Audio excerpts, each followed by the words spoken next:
আজকের রেসিপি কোনো রকম তেল ছাড়াই দারুণ স্বাদের টক ঝাল মিষ্টি কাঁচা আমের আচার। আচার তৈরির জন্য আমি এখানে 4টে কাঁচা আম আগে থেকেই ভালো করে ধুয়ে নিয়েছি। এই আমগুলো কাটার পর কিন্তু আর ধোয়া যাবে না। এখন একে একে আমগুলোর খোসা ছাড়িয়ে আমের বীজটাকে বার করে নিয়ে স্লাইস করে আমগুলো কেটে নেব। খুব বেশি পাতলা করে কিন্তু কাটার দরকার নেই, একটু মোটা করেই কাটতে হবে। আর এই আচার তৈরির জন্য এইরকম একটু শক্ত আটিযুক্ত আম নিলে কিন্তু আমগুলো গলে যাওয়ার সম্ভাবনা থাকে না, আর আচারটাও ভালো হয়। সবকটা আম কেটে নিয়ে আমের স্লাইসগুলো টিস্যু দিয়ে ভালো করে মুছে নিয়েছি, যাতে কোনো রকম জল না লেগে থাকে। এখন এগুলো একটি মিক্সিং বোলের মধ্যে নিয়ে বড় কাপের 1 কাপ গুঁড়ো চিনি ভালো করে মিশিয়ে নিয়ে 2 ঘন্টা ঢাকা দিয়ে রেখে দেব। আমি এখানে হাফ কিলো আমের জন্য 250 গ্রাম চিনি অ্যাড করেছি। আপনারা আমের টক অনুযায়ী চিনিটা কম বেশি অ্যাড করবেন। এই সময় আমি একটা মশলা তৈরি করে নেব, যেটা কিন্তু আচারের টেস্টটাকে দ্বিগুণ বাড়িয়ে দেয়। সেই জন্য গ্যাস ওভেনে একটি কড়াই বসিয়ে দিয়ে দেব 1 চা চামচ মৌরি, হাফ চা চামচ গোটা জিরে, 1 চা চামচ পাঁচফোড়ন আর 2টো শুকনো লঙ্কা।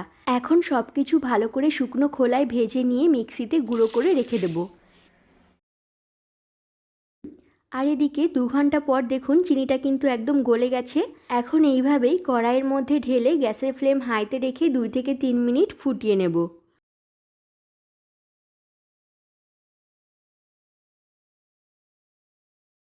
3 মিনিট ফুটিয়ে নিয়ে এর মধ্যে অ্যাড করব 1 চা চামচ লবণ, রঙের জন্য হাফ চা চামচ কাশ্মীরি লাল লঙ্কা গুঁড়ো, সামান্য পরিমাণে একটু হলুদ আর হাফ চা চামচ চিলি ফ্লেক্স।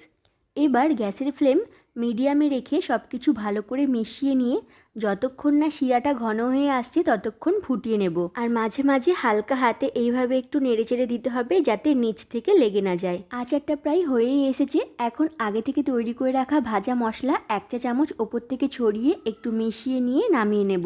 আর আপনারা যদি এই আচারটা সারা বছর সংরক্ষণ করে রাখতে চান, তাহলে এই সময় 2 থেকে 3 চামচ ভিনিগার দিয়ে একটু মিশিয়ে নিয়ে তারপর নামিয়ে নেবেন।